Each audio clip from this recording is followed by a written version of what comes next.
수녀원 정문 앞 바람에 날아온 작은 쪽지 한 장. 태수의 손이 떨리며 그 종이를 펼쳐드는 순간 아버지, 여기 오지 마세요. 저는 살아있습니다.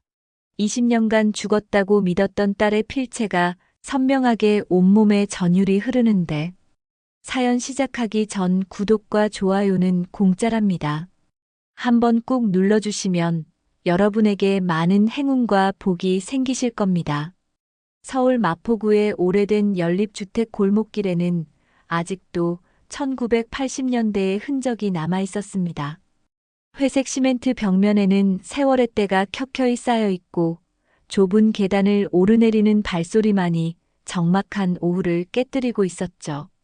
이곳 3층에 사는 김태수 씨는 올해 72살로 지난해 37년간 몸담았던 중학교에서 은퇴한 국어교사였습니다.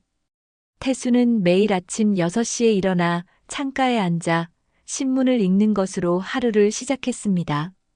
하지만 글자들이 눈에 들어오지 않았죠. 마음속 깊은 곳에 자리 잡은 무거운 돌덩어리 같은 것이 그의 일상을 짓누르고 있었거든요. 아내 순덕이는 88살로 여전히 부지런히 집안일을 하며 하루를 보내고 있었습니다. 여보, 아침 드세요. 순덕이 따뜻한 미역국과 밑반찬을 상에 차려놓으며 말했습니다. 태수는 고개를 끄덕이며 식탁에 앉았지만 숟가락을 들어 올리는 것조차 힘겨워 보였죠. 이런 모습을 지켜보는 순덕의 마음도 편할 리 없었습니다. 이 집에는 20년 전부터 절대 열리지 않는 방이 하나 있었습니다. 바로 딸 민지의 방이었죠. 복도 끝자락에 위치한 그 방의 문에는 여전히 민지의 방이라고 적힌 나무 명패가 달려 있었습니다. 태수는 하루에도 몇 번씩 그 문 앞을 지나가면서 손잡이에 손을 대보곤 했지만 결국 돌리지는 못했습니다. 왜 못 들어가시는 거예요? 순덕이 어느 날 조심스럽게 물었을 때 태수는 이렇게 대답했습니다. 아직 준비가 안 됐어. 민지를 마주할 준비가. 그의 목소리에는 깊은 슬픔과 함께 무언가 다른 감정이 섞여 있었습니다. 순덕은 매일 아침 7시가 되면 민지의 방문 앞에 서서 깊은 절을 했습니다. 민지야, 엄마가 인사드려. 오늘도 좋은 하루 보내거라.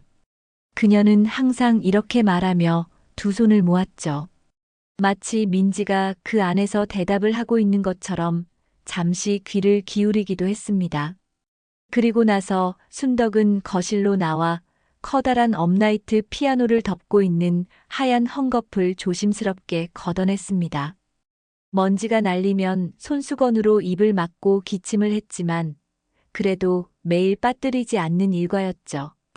피아노 위에는 민지가 즐겨 연주하던 쇼팽의 악보들이 그대로 놓여 있었습니다. 이건 버리면 안 돼요. 민지 숨결이 남아있으니까요. 순덕은 늘 이렇게 중얼거리며 피아노 건반을 하나씩 조심스럽게 눌러보곤 했습니다. 도, 레, 미, 파. 하지만 소리는 나지 않았습니다. 20년 동안 한 번도 조율을 받지 않은 피아노는 이미 악기로서의 기능을 잃은 지 오래였거든요. 건반을 누르는 순덕의 손가락은 민지를 닮아 있었습니다. 가늘고 긴 손가락, 그리고 새끼손가락 끝에 있는 작은 점까지도 똑같았죠. 민지야, 엄마 손 봐. 너랑 똑같지? 순덕은 가끔 이렇게 혼잣말을 하며 눈물을 훔쳤습니다. 태수는 은퇴 후 더욱 깊어진 죄책감에 시달리고 있었습니다. 젊은 시절 바쁜 교직 생활에 치여 가족과 보낸 시간이 턱없이 부족했다는 후회, 학생들에게는 좋은 선생님이었지만 정작 자신의 딸에게는 무관심한 아버지였다는 자책감이 그를 짓누르고 있었죠. 그때 결혼을 말렸어야 했는데 태수는 혼자 있을 때마다 이 말을 되뇌었습니다. 민지의 남편 정우는 당시 30살로 대기업에 다니는 엘리트 사원이었습니다. 외견상으로는 모든 조건이 완벽해 보였죠. 키도 크고 얼굴도 잘생겼으며 경제적으로도 안정되어 있었습니다. 하지만 태수는 이제 와서 생각해보니 정우와의 첫 만남에서부터 뭔가 이상한 느낌을 받았다는 것을 기억했습니다. 정우의 눈빛에서 진정성보다는 계산적인 무언가를 느꼈었거든요. 민지를 바라보는 시선도 사랑이라기보다는 소유욕에 가까워 보였습니다. 아버지, 정우 오빠 어떠세요? 민지가 설레는 목소리로 물었을 때 태수는 솔직한 마음을 말하지 못했습니다. 딸의 행복한 표정을 보고 있으니 자신의 의심이 기울일 거라고 생각했거든요. 좋은 사람 같구나. 민지가 행복하면 아버지도 행복해. 그때의 그 한마디가 지금까지도 태수를 괴롭히고 있었습니다. 오늘도 순덕은 피아노 앞에 앉아 민지가 마지막으로 연주했던 쇼팽 녹턴 20번의 악보를 들여다보고 있었습니다. 악보 모서리에는 민지의 필기체로 작은 메모들이 적혀 있었죠. 왼손 한 방 늦게, 여기서 페달 깊게, 아버지께 들려드리고 싶은 곡 같은 글씨들이 시간이 지나면서 희미해지고 있었습니다. 민지야, 엄마가 또 왔다. 순덕은 악보에 대고 작은 목소리로 말했습니다. 내가 좋아하던 김치찌개 끓였는데 냄새라도 맡을 수 있겠니? 부엌에서는 정말로 김치찌개 끓는 냄새가 솔솔 풍겨나오고 있었습니다. 순덕은 민지가 돌아올 것을 대비해 늘 두 사람분보다 조금 더 많은 양의 음식을 만들곤 했거든요. 태수는 거실 한편에 놓인 민지의 대학 졸업사진을 바라보며 깊은 생각에 잠겨 있었습니다. 사진 속 민지는 환한 미소를 지으며 피아노 앞에 서 있었죠. 검은 졸업가운을 입고 강모를 쓴 모습이 자랑스러워 보였습니다. 음악교육과를 졸업한 민지는 초등학교 음악교사가 되어 아이들에게 피아노를 가르치는 것이 꿈이었습니다. 저녁이 되자 태수와 순덕은 나란히 앉아 조용한 만찬을 했습니다. 식탁 위에는 민지의 목까지 차려진 3개의 그릇이 놓여 있었습니다. 대화는 거의 없었지만 서로의 마음은 충분히 이해하고 있었죠. 20년 동안 같은 아픔을 나누며 살아온 부부였으니까요. 다음 날 아침 순덕은 평소보다 일찍 일어났습니다. 오늘은 친정 어머니의 기일이었거든요. 매년 이맘때면 경기도 파주에 있는 산소를 찾아가는 것이 그녀의 일과였습니다. 태수는 무릎이 아프다는 핑계로 몇 년째 동행하지 않고 있었지만 순덕은 혼자서라도 꼭 다녀오곤 했죠. 여보, 오늘 친정 산소 다녀올게요. 저녁 늦게 들어올 수도 있어요. 순덕은 검은 한복을 입고 작은 보따리를 챙기며 말했습니다. 태수는 신문을 읽는 척하면서 고개만 끄덕였습니다. 사실 그는 순덕이 외출하는 날이면 혼자만의 시간을 갖고 싶어 했거든요. 오전 9시 순덕은 마포역에서 파주행 버스에 몸을 맡겼습니다. 창밖으로는 서울 시내를 벗어나 점점 푸른 들판이 펼쳐지기 시작했죠. 그녀는 가방에서 작은 도시락을 꺼내 들여다보았습니다. 친정 어머니가 좋아하셨던 나물 반찬들과 흰 쌀밥이 정성스럽게 담겨 있었습니다. 1시간 반 정도 달린 버스는 작은 시골 마을에 도착했습니다. 순덕은 버스에서 내려 산소로 향하는 길을 걸었죠. 10월의 가을 바람이 뺨을 스치며 지나갔고 코스모스가 길가에 수줍게 고개를 내밀고 있었습니다. 어머니가 코스모스를 좋아하셨다는 생각이 들자 순덕의 마음이 따뜻해졌습니다.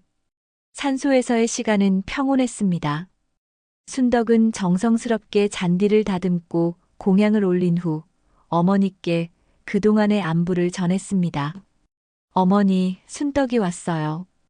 태수도 건강하고 저도 큰 탈 없이 지내고 있어요. 다만 그녀는 잠시 말을 멈췄습니다. 민지 이야기는 아직도 입 밖으로 내기 어려웠거든요. 오후 3시경 순덕은 산소를 떠나 다시 버스 정류장으로 향했습니다. 돌아가는 길에 탄 버스는 와서 탄 것과는 다른 노선이었죠. 운전기사가 이 버스는 시내를 돌아서 가니 조금 늦을 수 있습니다라고 안내방송을 했지만 순덕은 별로 신경 쓰지 않았습니다. 오히려 창밖 풍경을 더 오래 볼 수 있어서 좋았거든요. 버스가 한적한 시골길을 지나던 중 작은 언덕 위에 자리 잡은 수녀원 앞에서 잠시 정차했습니다. 성모 마리아 수녀원이라고 적힌 소박한 간판이 눈에 들어왔죠. 순덕은 창밖을 내다보며 고개를 갸웃했습니다. 이런 곳에 수녀원이 있다는 걸 처음 알았거든요. 그때였습니다. 바람에 실려온 종소리가 귓가에 스며들었습니다. 맑고 깊은 울림이 가을 하늘에 퍼져나가고 있었죠. 순덕은 무의식 중에 두 손을 모았습니다. 어린 시절 교회에 다녔던 기억이 떠올랐거든요. 하지만 더 놀라운 것은 그 다음이었습니다. 종소리가 잦아들자 수녀원 건물 어디선가 피아노 선율이 흘러나오기 시작했습니다. 순덕의 심장이 빠르게 뛰기 시작했죠. 그 멜로디는 너무나 익숙했습니다. 쇼팽 녹턴 20번, 민지가 가장 사랑했던 곡이었거든요. 저건. 순덕은 혼잣말을 중얼거렸습니다. 그런데 연주하는 방식이 특이했습니다. 왼손 반주가 미묘하게 늦어지는 부분이 있었죠. 마치 민지가 연주하던 그 특유의 방식처럼 말입니다. 민지는 항상 감정을 중시하는 연주를 했기 때문에 기계적인 정확성보다는 마음의 흐름을 따라 연주하곤 했거든요. 버스 안의 다른 승객들은 별다른 반응을 보이지 않았습니다. 그저 평범한 피아노 연주 소리로만 들리는 모양이었죠. 하지만 순덕에게는 전혀 다른 의미였습니다. 20년 동안 그리워했던 딸의 연주와 너무나 닮아 있었거든요. 기사님, 잠깐만요. 순덕은 갑자기 일어나 큰 소리로 외쳤습니다. 버스가 천천히 멈추자 그녀는 서둘러 하차했죠. 뒤에서 할머니, 괜찮으세요? 라는 승객의 목소리가 들렸지만 되돌아보지 않았습니다. 수녀원 정문 앞에 선 순덕은 마음을 진정시키려 노력했습니다. 철제 문 너머로는 잘 가꾸어진 정원과 단정한 건물들이 보였죠. 피아노 소리는 여전히 들려오고 있었지만 이제는 조금 더 희미해졌습니다. 건물 안쪽 깊은 곳에서 연주되고 있는 것 같았거든요. 순덕은 떨리는 손으로 문을 두드렸습니다. 한참 후에 중년의 수녀가 나타났죠. 안녕하세요. 무슨 일이신가요? 수녀의 목소리는 따뜻했지만 경계하는 기색이 엿보였습니다. 저 피아노 소리를 들었는데요. 혹시 마리아 수녀님이라는 분이 계신가요? 순덕은 왜 그런 이름을 물어봤는지 스스로도 의아했습니다. 그냥 입에서 저절로 나온 말이었거든요. 수녀의 표정이 순간 굳어졌습니다. 마리아 수녀님은 외부인을 만나지 않습니다. 어떻게 그분을 아시는지요? 그 말 속에는 분명 묘한 떨림이 감지되었습니다. 마치 무언가를 숨기고 있는 듯한 느낌이었죠. 그냥 그분이 치시는 피아노가 제 딸과 너무 비슷해서요. 제 딸은 20년 전에 세상을 떠났는데 순덕의 목소리는 점점 작아졌습니다. 자신이 지금 무슨 말을 하고 있는지도 확실하지 않았거든요. 수녀는 잠시 망설이는 듯 하더니 고개를 저었습니다. 죄송합니다만 정말로 외부인과의 면회는 불가능합니다. 마리아 수녀님은 기도와 묵상에만 전념하고 계세요. 그리고는 정중하지만 단호하게 문을 닫아버렸습니다. 순덕은 한동안 문 앞에 서 있었습니다. 피아노 소리는 이제 완전히 들리지 않았죠. 하지만 그녀의 마음속에는 여전히 그 선율이 맴돌고 있었습니다. 민지의 연주와 너무나 닮은 그 소리가 우연의 일치일 수는 없다는 생각이 점점 강해졌거든요. 저녁 8시가 넘어서야 순덕은 집에 도착했습니다. 태수는 거실에서 텔레비전을 보고 있었죠. 어떻게 이제 오시오? 걱정했잖소. 태수의 목소리에는 안도감이 묻어 있었습니다. 여보, 이상한 일이 있었어요. 순덕은 가방을 내려놓으며 조심스럽게 말했습니다. 하지만 막상 입을 열려니 어디서부터 설명해야 할지 막막했습니다. 태수가 믿어줄지도 확신할 수 없었거든요. 여보, 그게 무슨 소리예요? 태수는 순덕의 말을 듣고 난 후 한참 동안 말이 없었습니다. 수녀원에서 들었다는 피아노 소리가 민지와 비슷했다는 이야기는 그에게도 충격적이었거든요. 하지만 동시에 허무맹랑한 일로 치부하고 싶은 마음도 있었습니다. 정말이에요. 왼손이 한 박 늦어지는 그 버릇까지 똑같았다고요. 순덕은 눈물을 글썽이며 말했습니다. 태수는 아내의 어깨를 토닥이며 달랬지만 마음 한편으로는 이상한 설렘을 느끼고 있었죠. 혹시라도 민지가 정말 살아있다면 어떨까 하는 생각이 스쳐 지나갔거든요. 그날 밤 태수는 잠을 이루지 못했습니다. 순덕은 옆에서 깊은 잠에 빠져 있었지만 그는 천장을 바라보며 계속 생각에 잠겨 있었죠. 20년 전 그날의 기억들이 하나씩 떠올랐습니다. 경찰서에서 받은 연락, 병원으로 달려갔을 때의 그 참담한 기분들이 다시금 밀려왔거든요. 다음 날 이른 아침, 태수는 순덕에게 말도 없이 집을 나섰습니다. 마음속 깊이 자리 잡은 의문을 확인하고 싶었거든요. 지하철을 갈아타고 버스를 환승해서 파주의 그 수녀원까지 가는 길은 생각보다 복잡했습니다. 평소 같으면 이런 먼 거리를 혼자 나서지 않았을 태수였지만 오늘은 달랐죠. 오전 10시경 태수는 성모 마리아 수녀원 앞에 도착했습니다. 순덕이 묘사했던 그대로 조용하고 평화로운 분위기의 곳이었죠. 정문은 굳게 닫혀 있었고 담장 너머로는 가을 단풍이 곱게 물든 정원이 보였습니다. 태수는 정문 주변을 서성이며 안을 들여다보려 했습니다. 하지만 담장이 높아서 내부 상황을 자세히 알기는 어려웠죠. 그때 멀리서 종소리가 울려 퍼졌습니다. 오전 기도 시간을 알리는 소리인 것 같았거든요. 종소리가 그치자 태수는 정문 근처에 있는 벤치에 앉았습니다. 특별한 계획이 있었던 것은 아니었지만 그냥 이곳에 있고 싶었거든요.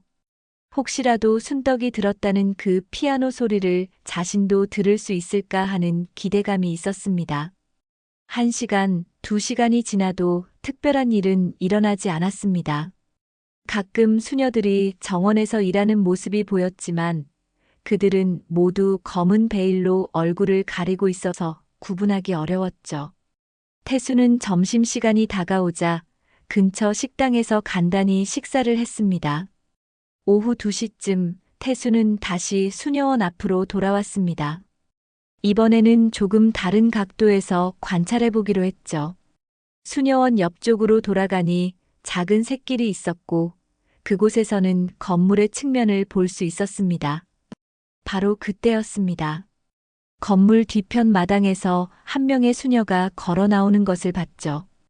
다른 수녀들과 달리 그녀의 걸음걸이에는 뭔가 특별한 것이 있었습니다. 경쾌하면서도 우아한, 마치 춤을 추듯 한 발 한 발 내딛는 모습이었거든요. 태수의 심장이 빠르게 뛰기 시작했습니다. 그 걸음걸이는 너무나 익숙했거든요. 민지가 어렸을 때부터 지금까지 기억하고 있는 바로 그 걸음걸이였습니다.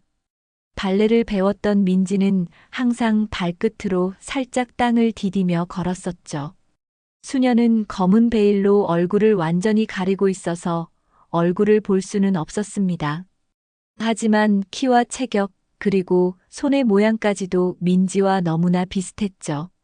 태수는 자신도 모르게 민지야 라고 외치려고 했지만 목소리가 나오지 않았습니다. 수녀는 마당을 가로질러 다른 건물로 사라졌습니다. 태수는 한동안 그 자리에 서서 방금 본 장면이 현실인지 확신할 수 없었죠. 혹시 자신이 민지를 너무 그리워한 나머지 착각을 한 것은 아닐까 하는 생각도 들었거든요. 해가 지기 시작할 무렵 태수는 수녀원을 떠나 집으로 향했습니다. 집에 도착하니 순덕이 저녁 준비를 하고 있었죠. 여보, 어디 다녀오셨어요? 하루 종일 연락도 안 되고. 순덕의 목소리에는 걱정이 묻어 있었습니다. 그냥 산책하고 왔어. 태수는 애매하게 대답했습니다. 아직 순덕에게 말하기에는 자신도 확신이 서지 않았거든요. 하지만 마음속 깊은 곳에서는 뭔가 중요한 변화가 일어나고 있음을 느꼈습니다. 그날 밤 태수는 20년 만에 민지의 방 문 앞에 섰습니다. 손잡이에 손을 올렸지만 여전히 돌리지는 못했죠. 하지만 문틈 사이로 무언가를 넣고 싶다는 충동이 들었습니다. 마치 민지가 정말 그 안에 있을 것만 같은 느낌이었거든요. 다음 날 새벽 태수는 잠에서 깨어 창밖을 내다보았습니다. 아직 해가 뜨기 전이었지만 마음은 이상하게 밝았죠. 어제 본 그 수녀가 정말 민지일 수도 있다는 생각이 점점 확신으로 바뀌어가고 있었거든요. 아침 식사 시간에 순덕이 말했습니다. 여보, 저 어제 꿈을 꿨어요. 민지가 나타나서 엄마 곧 만날 수 있어요 라고 하더라고요. 태수는 젓가락을 든 손이 떨렸습니다. 혹시 모든 것이 우연이 아닐지도 모른다는 생각이 들었거든요. 점심시간이 되자 태수는 다시 수녀원으로 향했습니다. 이번에는 좀 더 가까이에서 관찰하고 싶었거든요. 수녀원 근처에 작은 카페가 있다는 것을 발견했고 그곳에서 창가 자리에 앉아 수녀원을 지켜보기로 했습니다. 오후 4시쯤 태수는 결정적인 순간을 목격했습니다. 어제 봤던 그 수녀가 다시 나타났는데 이번에는 신발을 벗고 마당을 걸어가고 있었죠. 그 순간 태수는 확신했습니다. 새끼발가락이 다른 발가락보다 짧은 그 특징은 분명히 민지의 것이었거든요. 저녁 무렵 태수는 수녀원 정문으로 향했습니다. 용기를 내어 문을 두드렸죠. 어제와 같은 수녀가 나타났습니다. 어제도 오셨던 분이시죠? 무슨 일이신가요? 제 딸을 찾고 있습니다. 마리아 수녀님이라고 하시던. 태수의 목소리는 떨리고 있었습니다. 수녀는 잠시 당황하는 기색을 보였죠. 그때 바람이 불어와서 수녀원 신발장에 놓인 종이 한 장이 날아왔습니다. 태수는 무심코 그것을 주워들었는데 그 순간 온몸에 전율이 흘렀죠. 그 종이에는 분명히 민지의 필체로 이렇게 적혀 있었습니다. 아버지, 여기 오지 마세요. 저는 살아 있습니다. 하지만 가족을 지킬 수 없어요. 남편을 조심하세요. 태수는 집으로 돌아가는 지하철 안에서 그 쪽지를 몇 번이고 다시 읽어보았습니다. 민지의 글씨체가 분명했죠. 특히 아버지라는 글자를 쓸 때 지읒 받침을 살짝 길게 느려 쓰는 습관까지 그대로였습니다. 하지만 남편을 조심하라는 내용이 그를 더욱 혼란스럽게 만들었거든요. 집에 도착한 태수는 순덕에게 아무 말도 하지 않고 서재로 들어갔습니다. 책장 깊숙한 곳에 보관해 두었던 오래된 서류함을 꺼냈죠. 20년 전 사고 당시의 경찰 조서와 보험 서류들이 먼지를 뒤집어 쓴 채 그대로 남아 있었습니다. 서류들을 하나씩 꺼내어 살펴보던 태수는 이상한 점을 발견했습니다. 사고 신고는 정우가 했고 민지의 사망 확인도 정우의 진술에만 의존하고 있었거든요. 당시 차량은 화재로 완전히 소실되어 정확한 부검이 불가능했다고 기록되어 있었습니다. 이상해. 왜 정우만 살아남았을까? 태수는 중얼거렸습니다. 당시 정우는 급한 볼일로 차에서 내린 직후 사고가 났다고 했었죠. 너무나 절묘한 타이밍이었습니다. 그때는 불행 중 다행이라고 생각했는데 지금 와서 보니 의심스러운 구석이 많았거든요.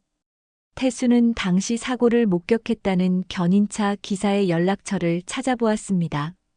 다행히 아직 같은 회사에서 일하고 있었죠. 다음 날 아침 태수는 그 견인차 회사를 찾아갔습니다. 아, 그때 그 사고 말씀이시군요. 견인차 기사 박 씨는 고개를 끄덕였습니다. 기억납니다. 그런데 이상한 게 있었어요. 제가 현장에 도착했을 때는 이미 차가 고물상에서 불탄 상태였거든요.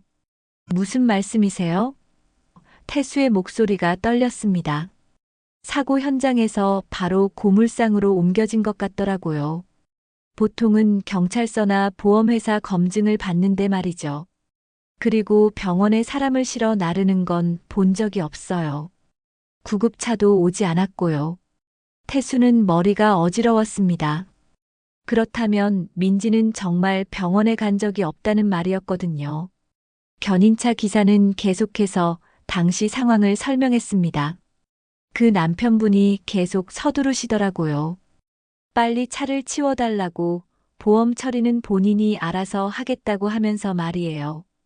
당시에는 별로 의심하지 않았는데 지금 생각해보니 좀 이상했어요. 태수는 견인차 회사를 나와 곧바로 당시 사고가 난 지역 파출소를 찾아갔습니다.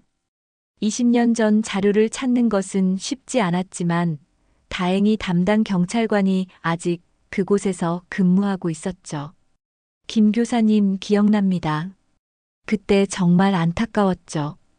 경찰관은 고개를 저으며 말했습니다. 하지만 이상한 점이 하나 있었어요. 보통 교통사고 사망자는 국과수나 병원에서 부검을 하는데 그때는 유족이 강력히 거부했거든요. 유족이요? 저희는 그런 얘기 들은 적 없는데요. 사위분이 종교적 이유로 부검을 할 수 없다고 하셨어요. 그래서 화장으로 바로 처리됐죠. 당시 법적으로도 유족이 원하지 않으면 강제할 수 없었거든요. 태수는 이 모든 정황이 이상하다는 확신이 들었습니다. 집으로 돌아온 그는 순덕에게 모든 것을 털어놓기로 했죠. 더 이상 혼자 감당할 수 없었거든요. 여보, 앉아봐요. 중요한 얘기가 있어요. 태수는 순덕의 손을 잡고 말했습니다. 그리고 수녀원에서의 일과 오늘 알아낸 사실들을 차근차근 설명했죠. 순덕은 처음에는 믿기 어렵다는 표정을 지었습니다. 하지만 태수가 보여준 쪽지를 보고는 얼굴이 창백해졌죠. 정말 민지 글씨예요. 틀림없어요. 그럼 우리 딸이 정말 살아있다는 거예요? 순덕의 목소리는 떨리고 있었습니다.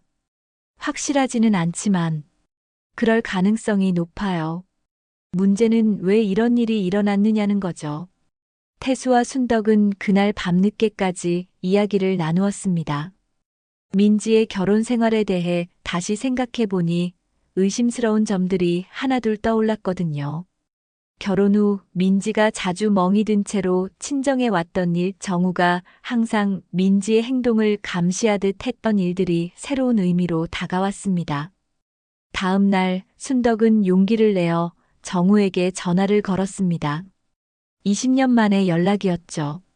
정우야, 나야. 오랜만이구나.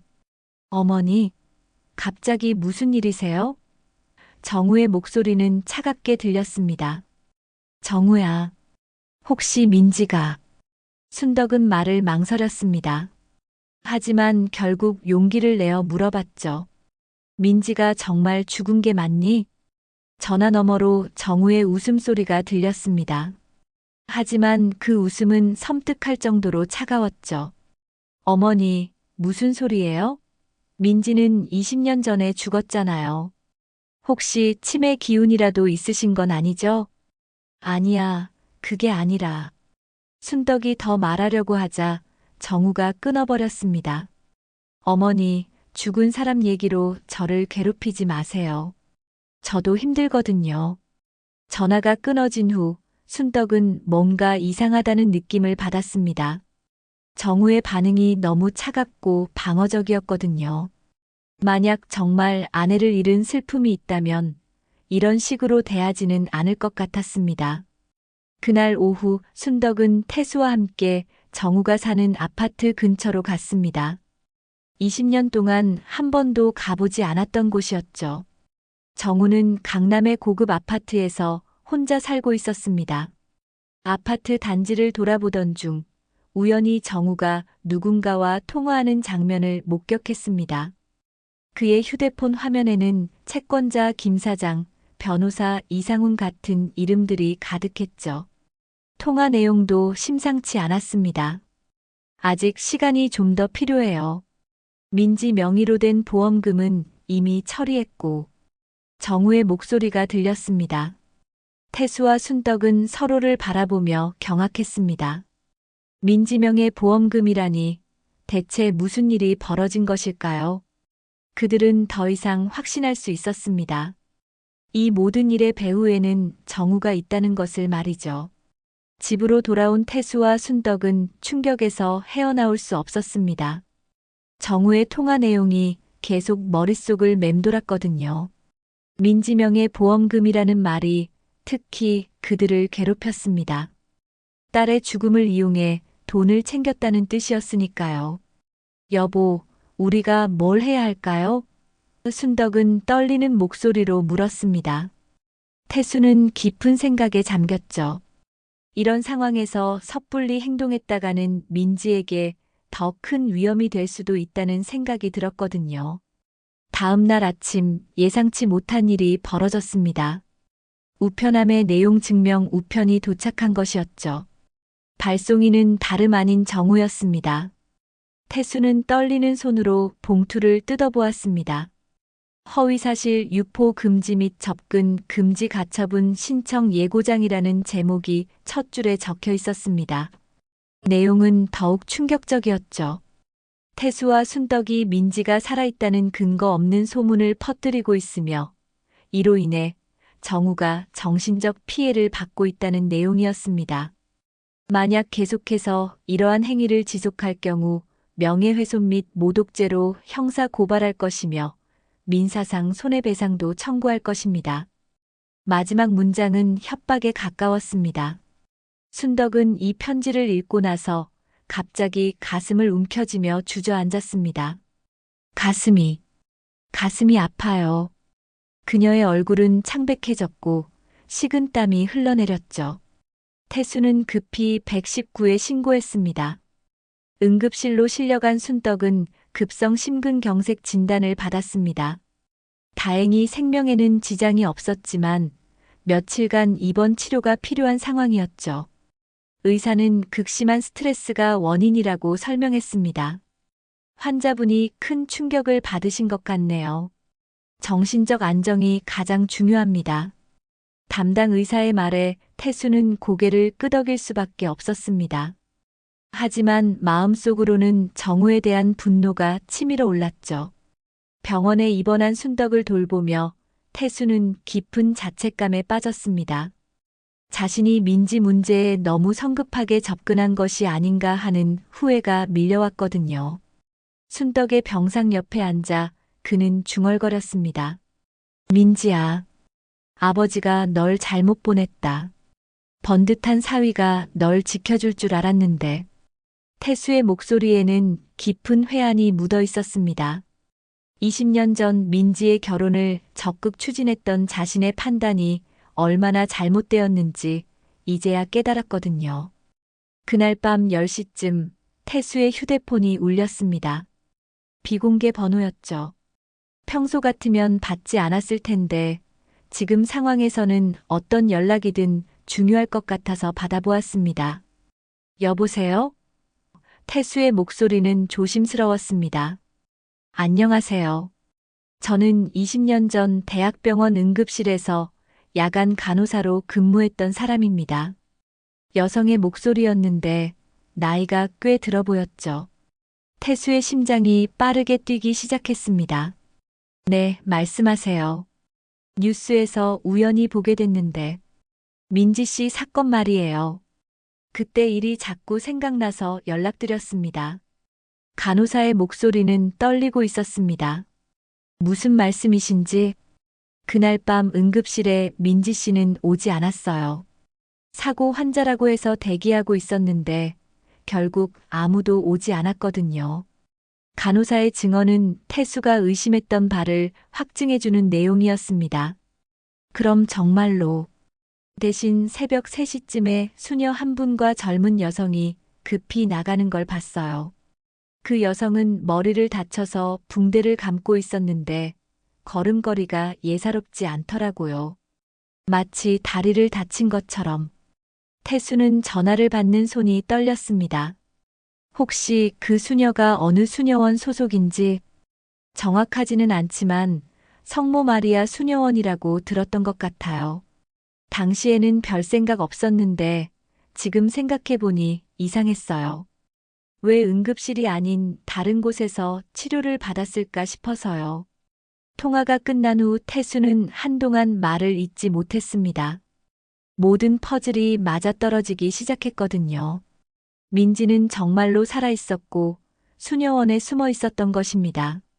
하지만 왜 그런 선택을 했을까요? 태수는 잠들지 못하는 밤을 보냈습니다. 병실 창밖으로는 도시의 불빛들이 반짝이고 있었지만 그의 마음은 어둠 속에 잠겨 있었죠. 민지가 겪었을 고통을 생각하니 가슴이 미어지는 것 같았습니다.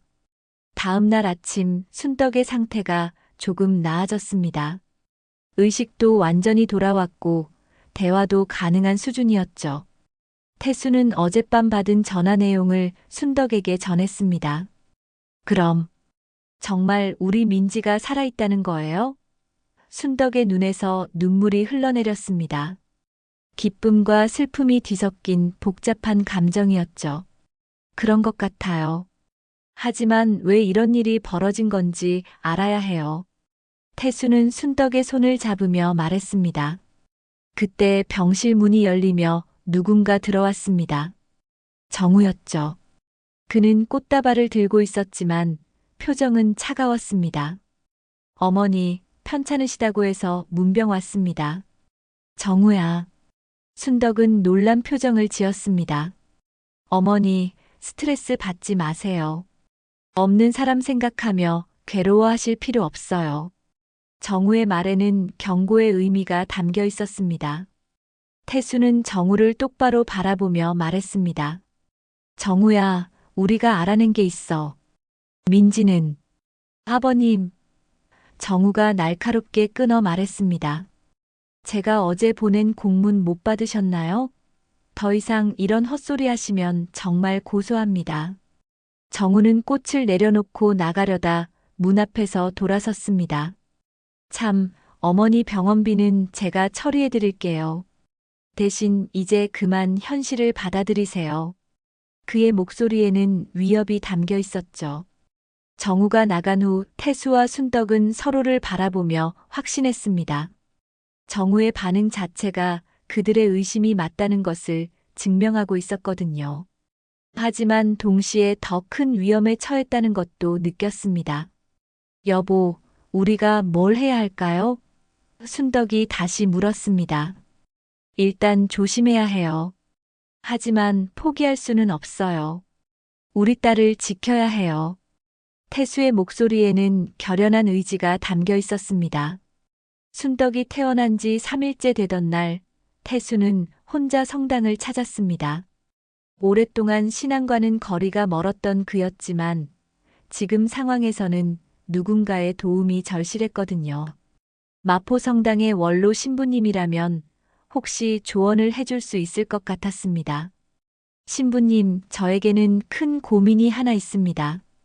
태수는 고해성사실에서 조심스럽게 입을 열었습니다. 50년 가까이 성직자로 살아온 김 신부는 묵묵히 그의 이야기를 들어주었죠. 태수는 민지의 결혼부터 시작해서 지금까지의 모든 일을 차근차근 설명했습니다. 수녀원에서의 목격담, 정우의 의심스러운 행동들, 그리고 간호사의 증언까지 모든 것을 털어놓았죠. 김 신부는 긴 침묵을 지켰습니다. 그러다가 깊은 한숨을 내쉬며 말했습니다. 태수 씨, 제가 뭔가 말씀드릴 수 있을 것 같습니다. 하지만 이 이야기는 절대 밖으로 나가서는 안 됩니다. 신부님, 20년 전 성모 마리아 수녀원에서 한 여성을 보호 중이라는 연락을 받은 적이 있습니다. 가정폭력과 사채업자들로부터 위험에 처한 상황이었다고 하더군요. 김 신부의 목소리는 무겁게 가라앉았습니다. 태수의 심장이 쿵쿵 뛰기 시작했습니다. 혹시 그 여성이, 이름은 말할 수 없지만 음악에 재능이 있는 젊은 여성이었습니다. 남편의 빚과 폭력 때문에 자신의 신분을 완전히 지워야만 했던 김 신부는 더 이상 말하지 않았습니다. 신부님, 제발 더 말씀해 주세요. 그게 제 딸일 수도 있어요. 김 신부는 오랫동안 고민하는 듯 했습니다. 그러다가 결심한 듯 고개를 들었죠. 가족을 살리려 자기 이름을 버린 아이가 있었소. 남편의 빚, 불륜, 사체, 모든 걸 덮으려 아이가 스스로를 지운 거요. 태수의 눈에서 눈물이 흘러내렸습니다. 내가 죄인입니다. 내 손으로 그 결혼을 밀어 넣었으니까요. 자책하지 마십시오. 지금 중요한 건 그 아이가 원하는 게 무엇인지 아는 것입니다. 김 신부는 태수의 어깨에 손을 올렸습니다. 사랑은 막는 것도 사랑이지요. 때로는 거리를 두는 것이 진정한 보호일 수 있습니다. 그럼 저희는 어떻게 해야 합니까? 기다리십시오. 그리고 경계를 배우십시오. 무작정 다가가는 것만이 사랑은 아닙니다. 김 신부의 조언은 태수에게 새로운 깨달음을 주었습니다. 성당을 나온 태수는 깊은 생각에 잠겼습니다. 지금까지 자신이 민지를 구하려는 마음에 급했던 것이 오히려 딸을 더 위험에 빠뜨릴 수도 있었다는 것을 깨달았거든요. 집으로 돌아와 순떡에게 신부님과의 대화를 전한 태수는 새로운 접근 방식을 제안했습니다. 여보, 우리가 너무 성급했던 것 같아요. 민지를 직접 찾아가는 대신 다른 방법을 생각해 봅시다. 무슨 뜻이에요? 정우의 과거를 더 자세히 조사해 보는 거예요. 민지가 왜 그런 극단적인 선택을 했는지 알아야 해요. 다음 날부터 태수는 본격적인 조사에 나섰습니다. 20년 전 정우가 다녔던 회사 동료들을 찾아다니며 당시 상황을 물어보았죠. 처음에는 다들 입을 다물고 있었지만 태수의 간절함에 마음이 움직인 사람들이 하나둘 나타나기 시작했습니다. 정우 그 친구 당시 도박 때문에 문제가 많았어요. 전 직장 동료 중 한 명이 조심스럽게 말했습니다. 회사 돈까지 손댔다는 소문이 있었거든요. 그래서 갑자기 퇴사한 거 아닌가 싶었는데 또 다른 동료는 더 충격적인 증언을 했습니다. 정우가 민지 씨 명의로 대출을 많이 받았다고 하더라고요. 신혼 초부터 그랬어요. 민지 씨는 모르는 상태에서 말이에요. 태수는 이런 증언들을 하나씩 모아가며 당시 상황을 재구성해 나갔습니다. 정우는 결혼 전부터 도박과 투자 실패로 빚을 지고 있었고 민지와의 결혼 이후에는 아내 명의를 이용해 더 많은 돈을 빌렸던 것 같았습니다. 그럼 민지가 그 사실을 알게 되었을 때 태수는 혼잣말로 중얼거렸습니다. 아마도 민지는 자신 모르게 엄청난 빚더미에 앉게 된 것을 알았을 것이고 그것이 부모에게까지 피해가 갈 것을 우려했을 것입니다. 일주일 후 태수는 결정적인 증거를 발견했습니다. 당시 정우가 드나들던 사채업체를 찾아간 것이었죠. 20년이 지났지만 그 업체는 여전히 같은 자리에서 영업을 하고 있었습니다. 김정우요? 기억나죠? 그때 젊은 아내 명의로 큰돈 빌렸던 놈 말이에요. 사채업자는 담배를 피우며 말했습니다. 갑자기 아내가 죽었다면서 보험금으로 갚겠다고 하더라고요. 보험금이요? 그래요. 아내가 교통사고로 죽었으니 생명보험금을 받으면 빚을 다 갚겠다고 했어요. 실제로 몇 달 후에 돈을 다 갚았고요. 태수는 온몸에 소름이 돋았습니다. 정우는 민지의 죽음을 조작해서 보험금을 받았던 것입니다. 그리고 그 돈으로 빚을 갚고 새로운 삶을 시작한 것이었죠. 그런데 이상한 게 있었어요. 사채업자가 덧붙였습니다. 나중에 들어보니 그 아내가 살아있다는 소문이 돌더라고요. 하지만 우리는 돈만 받으면 되니까 신경 안 썼죠. 집으로 돌아온 태수는 순덕에게 모든 것을 설명했습니다.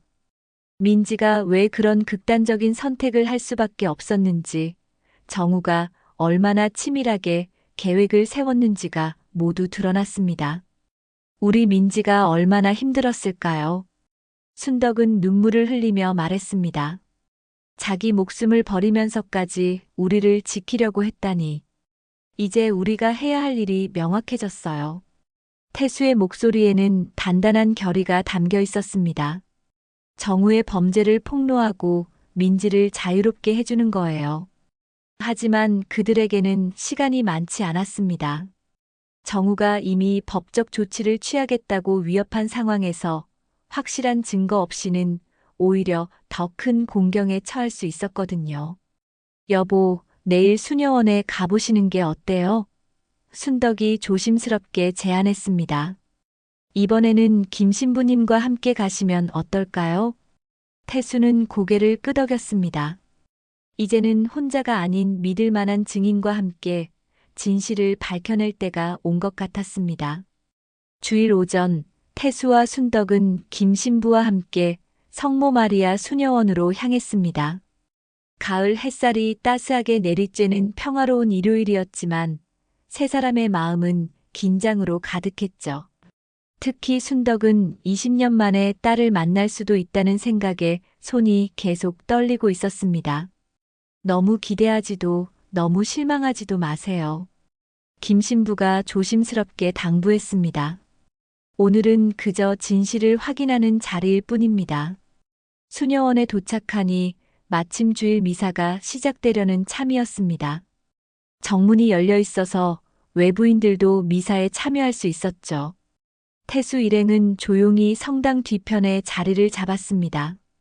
미사가 진행되는 동안 태수는 수녀들을 한 명씩 유심히 관찰했습니다. 모두들 검은 베일을 쓰고 있어서 얼굴을 구분하기는 어려웠지만 체격이나 움직임으로 누가 민지일지 짐작해보려 했거든요. 미사가 끝날 무렵 성당 앞쪽에서 오르간 연주가 시작되었습니다. 마지막 찬송가를 위한 반주였죠. 그런데 그 연주 속에서 익숙한 선율이 스며들었습니다. 쇼팽 녹턴 20번의 멜로디가 찬송가와 절묘하게 어우러지고 있었거든요. 순덕이 태수의 팔을 꽉 잡았습니다. 여보, 저거. 그녀의 목소리는 감정에 겨워 떨리고 있었죠. 미사가 끝나자 수녀들이 하나둘 성당을 나가기 시작했습니다. 그때 오르간을 연주하던 수녀가 마지막으로 일어섰는데 그 순간 태수와 순덕의 시선이 그녀에게 고정되었습니다.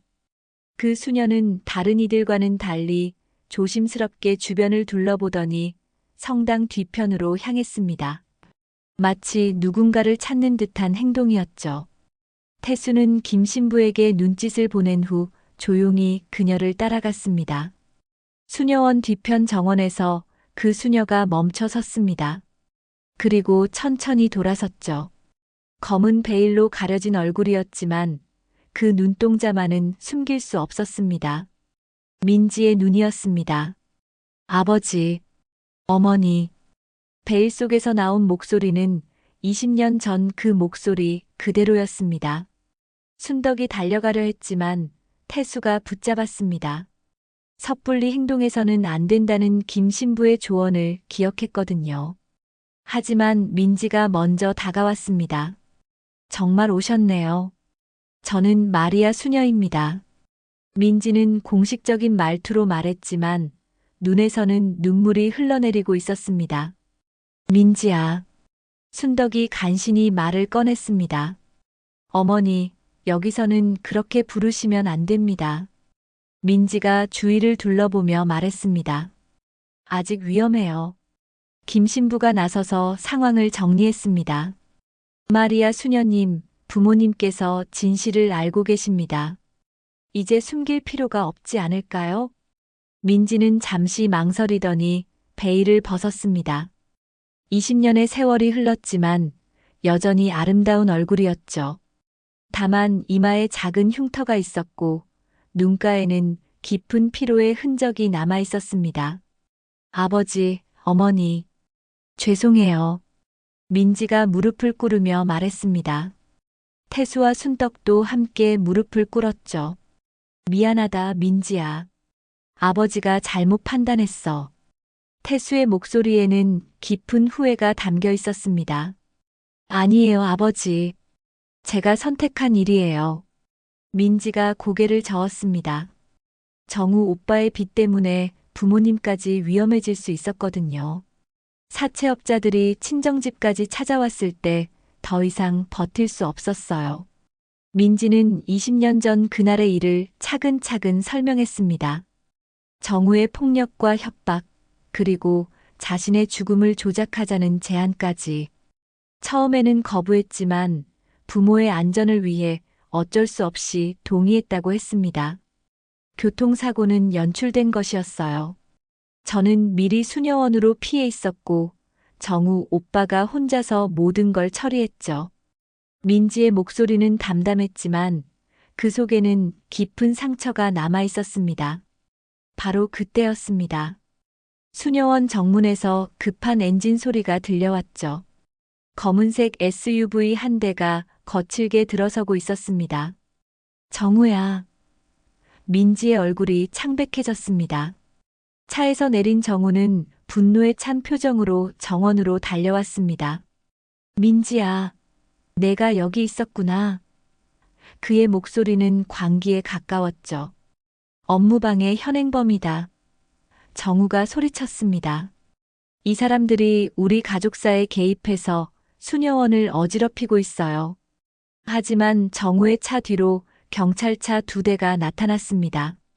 경찰관들이 내려서 정우를 향해 걸어왔죠. 김정우 씨, 보험 사기 및 사문서 위조, 증거인멸 혐의로 체포합니다. 수사관이 영장을 보여주며 말했습니다. 정우의 얼굴이 일그러졌습니다. 뭐라고? 무슨 소리야? 민지 씨가 살아있다는 신고를 받고 수사한 결과 보험금 사기와 여러 범죄 사실이 밝혀졌습니다. 또 다른 경찰관이 설명했습니다. 태수가 며칠 전 경찰에 신고했던 것이 결실을 맺은 것이었습니다. 사채업자들의 증언과 병원 기록들이 모두 증거가 되었던 거죠. 정우는 마지막 발악을 했습니다. 민지야, 넌 내 아내야. 돌아와. 그는 민지에게 달려들려 했지만 경찰관들이 제지했습니다. 민지는 정우를 똑바로 바라보며 단호히 말했습니다. 당신은 제 남편이었지만 제 이름을 빚의 방패로 삼았습니다. 나는 더 이상 당신의 아내가 아닙니다. 정우는 수갑이 채워진 채로 경찰차에 실려갔습니다. 그의 절규가 수녀원 정원에 메아리 쳤지만 이제는 아무도 그에게 동정을 보내지 않았죠. 정원에 다시 평화가 찾아왔습니다. 수녀원의 종이 울리기 시작했는데 이번에는 슬픔이 아니라 희망의 소리로 들렸습니다. 민지는 부모 품에 안기며 말했습니다. 이제 정말 자유로워졌어요. 김 신부는 이 모든 광경을 지켜보며 조용히 기도를 올렸습니다.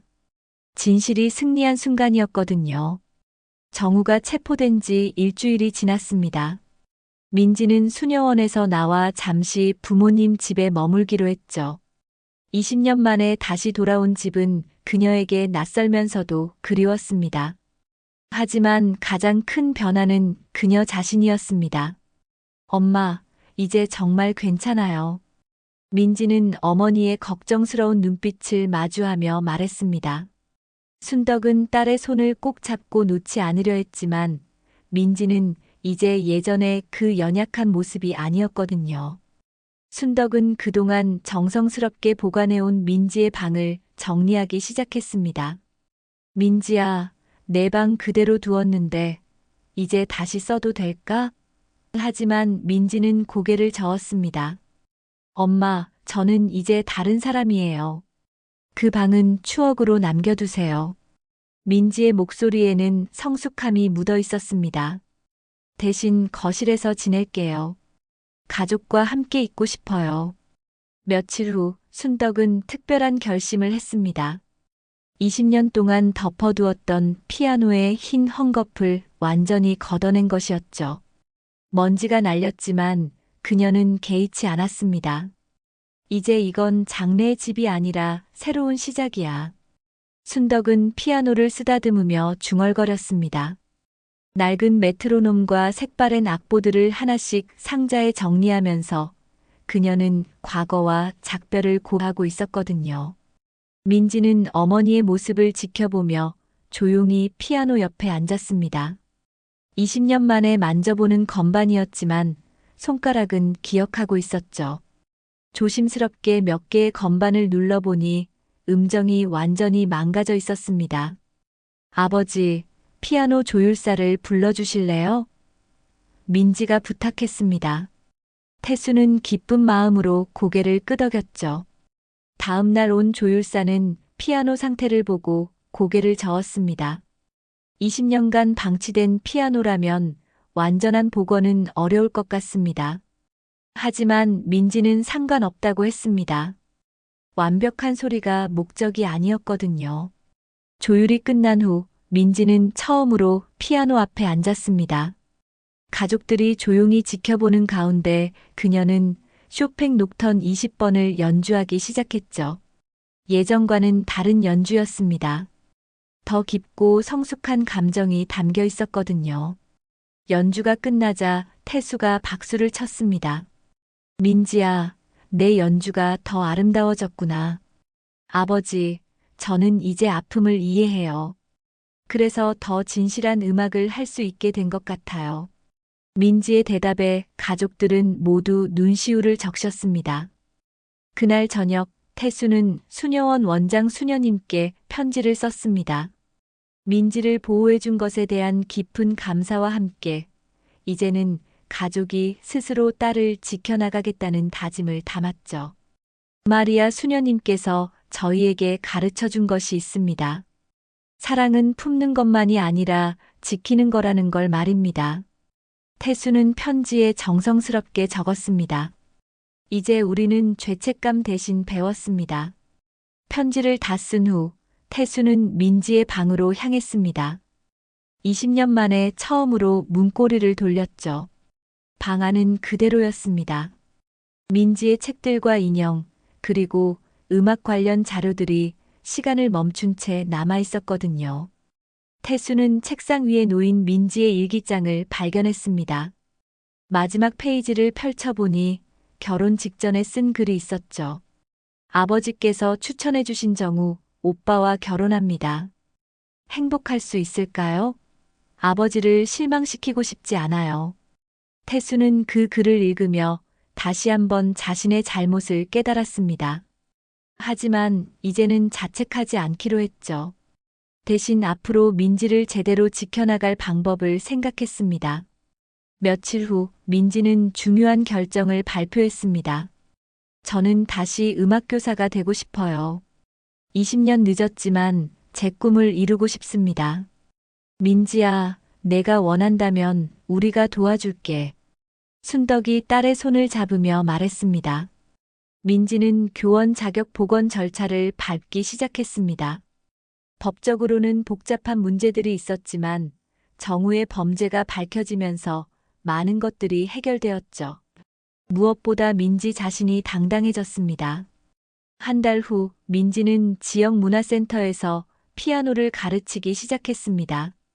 첫 학생은 7살 된 여자아이였죠.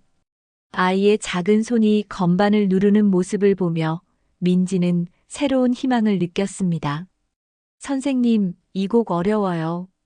아이가 투정을 부리자 민지는 웃으며 대답했습니다. 괜찮아요. 천천히 하면 돼요. 음악은 마음을 표현하는 거니까 급할 필요 없어요. 민지의 목소리에는 따뜻함이 가득했습니다. 어느 저녁 가족 3명이 거실에 모여 앉았습니다. 민지가 피아노를 연주하고 태수와 순덕이 조용히 듣는 평범한 일상이었죠.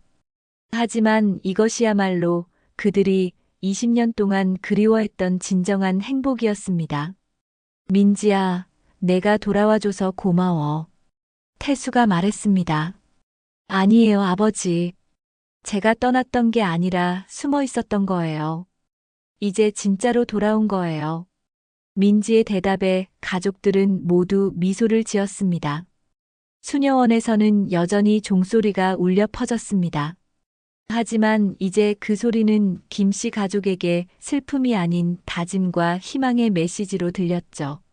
시간은 흘렀지만 사랑은 변하지 않았고 진실은 결국 승리했습니다. 그날 밤 민지는 20년 동안 닫혀있던 피아노 뚜껑을 조용히 내렸습니다. 이제 더 이상 과거에 갇혀있을 필요가 없었거든요. 새로운 내일을 위한 준비였습니다. 가을바람이 창문 사이로 스며들어왔고 마포의 오래된 연립주택에는 다시 웃음소리가 들려왔습니다. 20년 만에 찾아온 진짜 평화였습니다. 오늘 이야기는 여기까지는입니다. 저희 시니어 사연 놀이터 채널은 앞으로 더욱 뜻 깊은 사연을 전달드릴 수 있도록 노력하겠습니다. 앞으로도 계속 좋아요와 댓글로 격려 부탁드리겠습니다.